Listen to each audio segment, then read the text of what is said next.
బాగా ఇబ్బంది పడుతున్న దేనికంటే సీఎంఆర్ఎఫ్ చెక్కులు కానీ కళ్యాణ లక్ష్మి చెక్కులు ఏవైతే ఎమ్మెల్యే క్యాంప్ ఆఫీసులు ఇస్తున్నారో అవన్నీ డేట్లు అయిపోయినా కూడా ఆ ఎమ్మెల్యే పంచుతలేడు. నియోజకవర్గంలో దాదాపు 200 పైగా కళ్యాణ లక్ష్మి చెక్కులు ఎంఆర్ ఆఫీసులు ఉన్నాయి. పుట్టి జమ్మికుంటాల 110, హుజరాబాద్లో 78, కమలాపూర్లో 47, వీణవంకాలో 30, ఇల్లంతకుంటాల 35-40 చెక్కులు అంటే దాదాపు 200-250 చెక్కులు నెల రోజులైంది వచ్చి.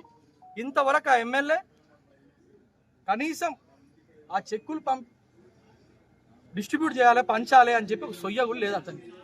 మరి ఈ రకంగా అతని పనితీరు ఉంటుంది, ప్రజలు ఇబ్బంది పడుతుంది. ఇప్పటికైనా చెప్తున్న ఎమ్మెల్యే గారు, మీరు మమ్మల్ని పంచనిస్తలేరు, ఏమంటే కోర్టుకు పోతున్నారు, ప్రోటోకాల్ అని మాట్లాడుతున్నారు. మీరేం చేస్తున్నారు? మా ప్రభుత్వం చెక్కులు, మా ప్రభుత్వం డబ్బుల్ని మరి ఎందుకు పంచుతలేరు?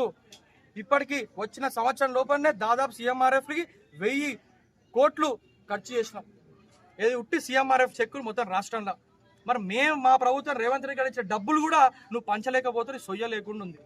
ఇప్పుడు మేము డిమాండ్ చేస్తున్నాం, లబ్ధిదారులు అందరూ చాలా వచ్చి ముట్టడి చేస్తారు. ఇమ్మీడియట్గా ఆ చెక్కులు పంచాలి. మేము ఆర్డీఓ గారికి కూడా, ఇక్కడ ఎంఆర్ఓ గారు, ఇక్కడ అడిషనల్ కలెక్టర్ గారు కూడా మేము రిక్వెస్ట్ చేస్తున్నాం.